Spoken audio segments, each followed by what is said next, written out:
bien frère Chacal. Salut à tous les gars, j'espère que vous allez bien. Il fait beau, il fait chaud. C'est parti. Aujourd'hui, on va vous montrer comment remplacer la vitre arrière de votre iPhone. Que ce soit un iPhone 8, un iPhone Plus, X, XS, XS Max, XR. Tout iPhone qui a un dos en verre. Je vais vous montrer comment on fait pour changer ça. Alors vous aurez besoin de matériel. Je vais vous montrer comment avoir le matériel. Ou plutôt, je vais vous présenter le matériel qu'il faut. Mais en plus de ça, je vais vous montrer les techniques adéquates sans machine qui coûte 2000 euros. Donc, ta machine, t'en as pas besoin. C'est parti, reste jusqu'à la fin de la vidéo. Comme ça, tu sauras comment faire et tu pourras te vanter auprès de tes potes. Déjà, il vous faut cette machine-là qui sert, c'est un décapeur thermique. Je parle de celle-là. Ça, c'est une plaque chauffante qui sert à chauffer les écrans et les vitres arrière de Samsung, par exemple, qui se décollent assez facilement. Mais pour ça, vous aurez besoin d'une station. Ça, c'est la Quick à air chaud, station à air chaud. Et pour chauffer la vitre arrière, tout simplement, je l'ai acheté, je crois, 110 euros. Donc pour 110 euros, vous avez une machine. C'est parti.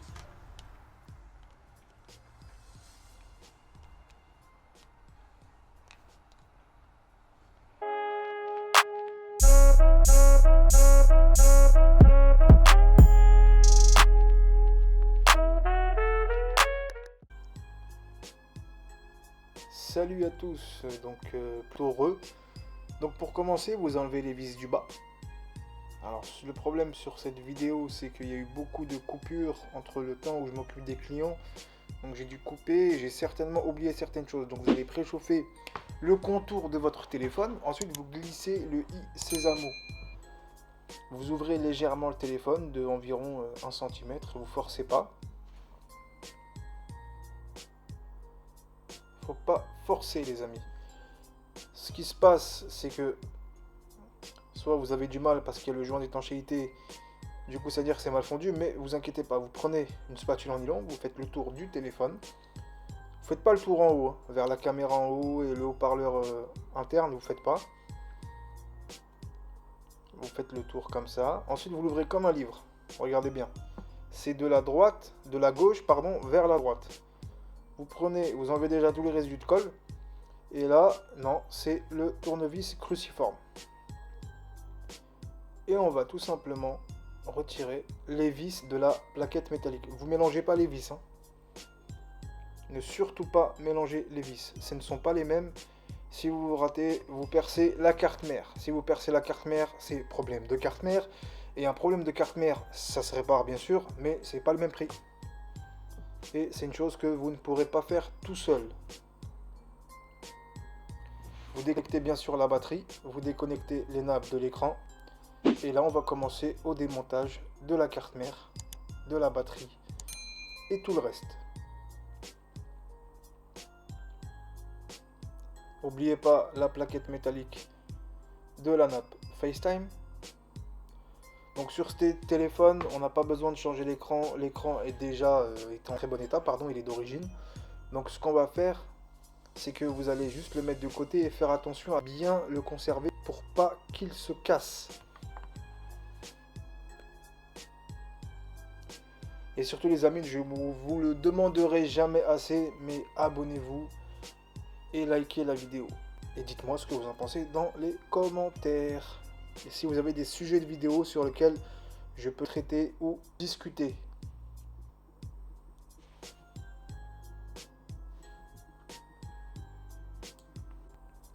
Entre temps, j'ai reçu un appel, donc on continue.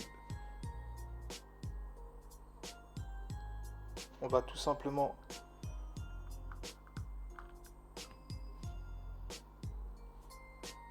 déconnecter. Alors déconnecter toutes les nappes. Quand je dis bien toutes les nappes, c'est toutes les nappes de la carte mère. Ensuite, on va enlever, n'oubliez surtout pas de faire ça parce que vous risquez de casser la carte mère, le tiroir SIM. C'est très important. Très important. Là, j'avance un petit peu la vidéo, j'accélère. On va enlever toutes les vis sans les mélanger. Tout ce qui est appareil photo, nappe Wi-Fi, enfin éléments Wi-Fi, vis de la carte mère, les grosses vis aussi.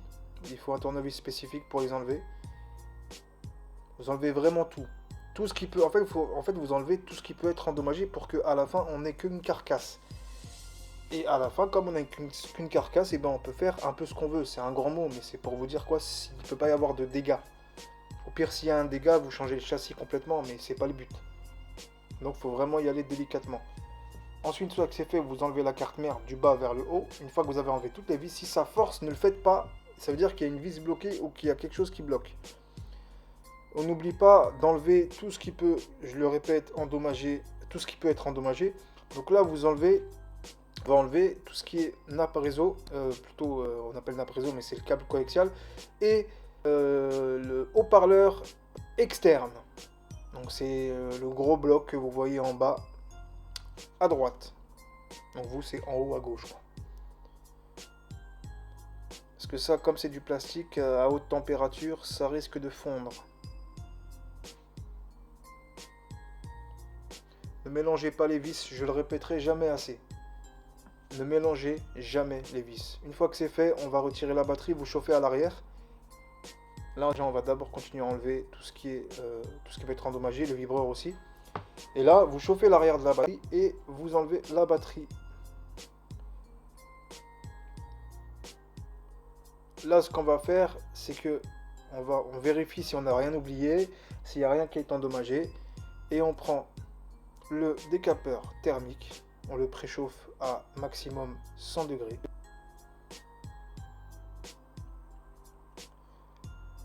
La température de l'air, quand je parle de l'air, c'est-à-dire le niveau de souffle de l'air, donc de l'air chaud que dégage le pistolet à air chaud, c'est comme ça qu'on l'appelle, sera réglé au niveau de 2 ou 3 pour bien concentrer la chaleur sur la zone où vous voulez enlever. On commence par les extrémités, c'est de trouver un endroit où vous pouvez enlever la batterie, la tri, où il y a une ouverture, un endroit où c'est fissuré par exemple, et là on commence, vous chauffez délicatement, et ce que vous faites c'est que vous vous levez vers le haut. Hugo, arrête de faire n'importe quoi, tu vas te brûler les mains, pose-moi ce décapeur thermique et écoute bien ce que je te dis. Tu vas doucement commencer à enlever la vitre arrière, et vous l'enlevez bloc par bloc, essayez pas de faire des tout petits éclats, vous enlevez le décapeur thermique, je remets juste ma série Netflix moi, voilà. Et on continue. Les mecs ils vont dire regarde Netflix pendant qu'il travaille. Non, je répondais à quelqu'un. Donc là, on chauffe, et il faut vraiment trouver le point d'insertion jusqu'à ce qu'on arrive à pénétrer entre le châssis et la vitre arrière. Alors Apple, ils l'ont collé mais d'une manière incroyable. Franchement, j'aimerais bien qu'ils collent leur écran comme ça pour éviter que l'eau rentre dedans. Mais bon, on peut pas tout avoir. Donc vous arrivez à trouver, voilà, quand vous trouvez l'insertion, tout doucement, vous le bloquez avec votre main. Mais de toute façon, je suis en train de réfléchir, à fabriquer quelque chose qui bloque la vitre arrière, qui bloque le châssis quand vous utilisez. Donc là, on trouve une insertion et on lève délicatement, voilà. En fait, vous faites le tour des fissures pour que ça s'enlève tout seul. Voilà, vous voyez, même la colle s'enlève, ce sera super propre.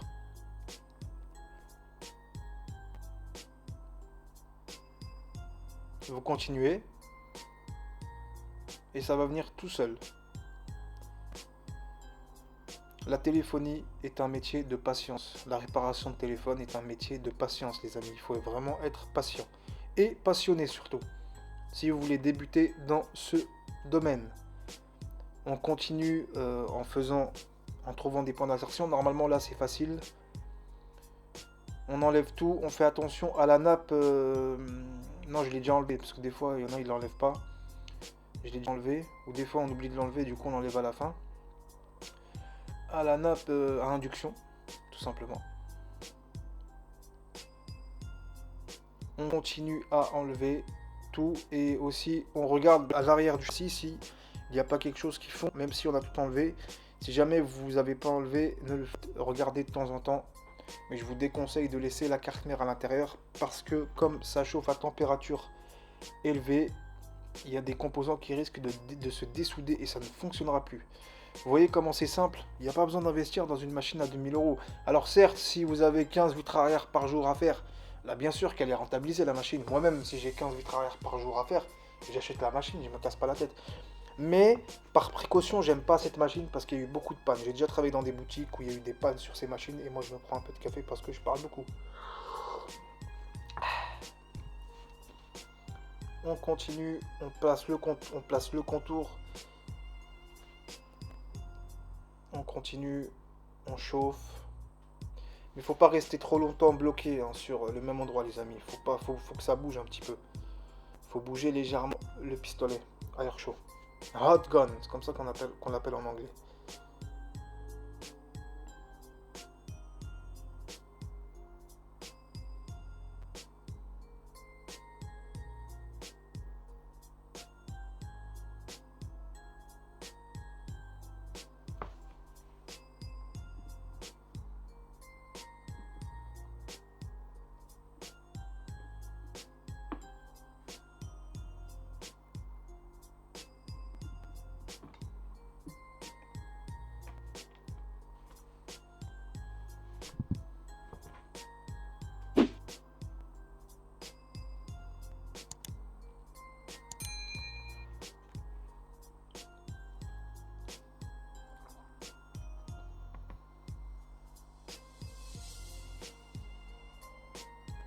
Pourquoi j'utilise du scotch? Pour isoler certains composants qu'on ne peut pas retirer pour éviter qu'ils fondent. Comme par exemple le flash. Alors on peut l'enlever, mais je trouve ça super long et du coup je préfère l'isoler avec du scotch pour éviter que en gros la chaleur va plus aller sur le scotch que sur le flash. Donc c'est pour ça que, et du coup c'est le scotch qui va fondre et pas le flash. Comme je n'écris pas de texte avant, je me casse pas la tête. Je préfère faire ça spontanément, comme on dit F de texte, que fuck le texte. Euh, J'aime pas jouer au théâtre, même si j'en ai fait étant jeune. Donc je vous dis tout clairement, spontanément. Et pourquoi je suis obligé de faire des audios en même temps et pas enregistrer ma voix pendant que je répare parce que c'est compliqué, il y a des clients qui viennent, je peux pas en fait, ce serait trop long. Là, vous allez faire le tour du téléphone et enlever tous les résidus de colle et les résidus de bout de verre. Il y aura des mini bouts de verre. Le problème, c'est que si vous en oubliez ne serait-ce qu'un seul, quand vous allez serrer, mettre votre vitre arrière et la placer correctement et vous allez commencer à appuyer soit avec de l'élastique ou avec des pinces, elle va se briser au moindre choc parce qu'il y a le bout de verre qui est en dessous qui bloque, qui pousse vers le haut plutôt.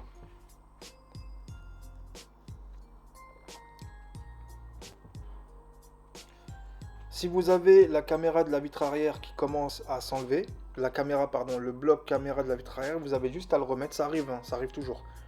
Vous le remettez et quand vous le remettez droit et quand vous allez le revisser, il va se remettre correctement. Donc là, ce que vous faites, c'est que une fois que c'est fait, vous remontez tout le téléphone et vous mettez la vitre arrière à la fin, une fois que le téléphone est fermé. Malheureusement, à la fin de la vidéo, j'ai pas pu tout enregistrer, donc je pense que vous savez, je me suis dit, bah, c'est bon, ils savent, à la base je voulais pas faire cette vidéo, mais comme vous savez comment le retirer maintenant, si vous avez regardé mes anciennes vidéos, comment enlever l'écran et démonter le téléphone, je pense que vous allez y arriver à remonter le téléphone tout simplement. Donc vous remettez vraiment toutes les vis, connecteurs de charge, plaquettes métalliques, tout dans le bon ordre. Sinon, il y a des patrons d'aide au montage qui existent sur internet. Vous achetez, ça doit coûter au maximum 5 euros. Et si vous êtes un professionnel, vous débutez, sachez que ça peut servir et ça va forcément vous servir. Moi, au début, j'utilisais que ça dans mes débuts il y a des années. Maintenant, j'en ai plus trop besoin parce que je suis habitué, on va dire. À un moment donné, vous n'aurez plus besoin de faire ça.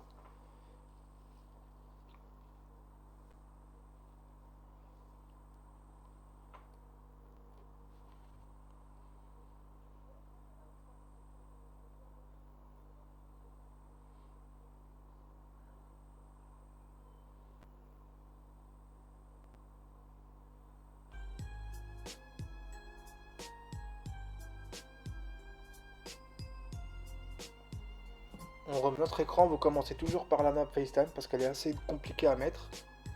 Si vous mettez d'abord les nappes de l'écran, donc vous mettez d'abord la nappe FaceTime, vous branchez tout. Et je répéterai jamais assez, la batterie toujours à la fin, une fois que tout est monté. Donc normalement on reçoit du scotch spécifique, soit de la colle, Ou sinon, si vous n'avez pas ça, vous utilisez tout simplement le scotch qui a l'adhésif qu'il y a sur l'écran. Donc là, je remets un petit bout de colle pour que ça tienne, pas trop hein, non plus. Ça servira à rien. On recolle la batterie. On remet les plaquettes métalliques.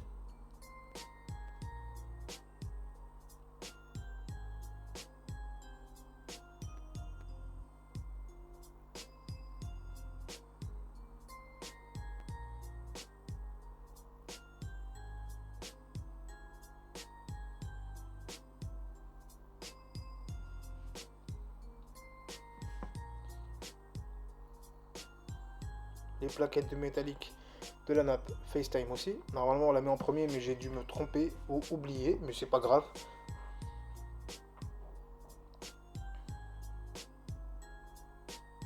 Vérifiez bien si vous n'avez pas oublié une vis. Remettez vraiment toutes les vis.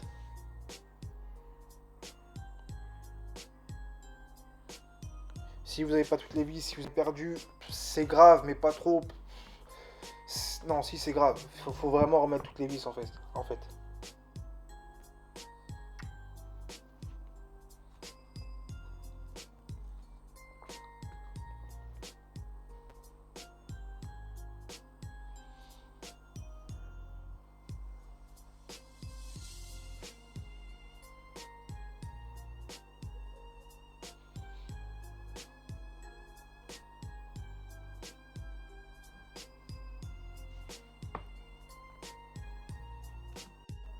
Vous remontez votre téléphone. De ce moment-là, moi, je n'ai pas pu continuer à faire l'enregistrement, ça a dû couper. Donc vous remettez votre vitre arrière, vous collez sur les côtés. Vous collez d'abord sur les côtés, ensuite vous collez au milieu. Quand je dis au milieu, c'est à l'intérieur du téléphone. Et ce qui se passe, c'est que vous collez avec des élastiques, vous mettez des élastiques ou alors des pinces avec des élastiques. Et vous attendez environ 2-3 heures. Une fois que c'est fait, vous nettoyez votre téléphone avec de l'alcool, vous remettez les vis du bas et votre téléphone est réparé. N'oubliez pas de vous abonner les amis et à bientôt pour une prochaine vidéo. Ciao.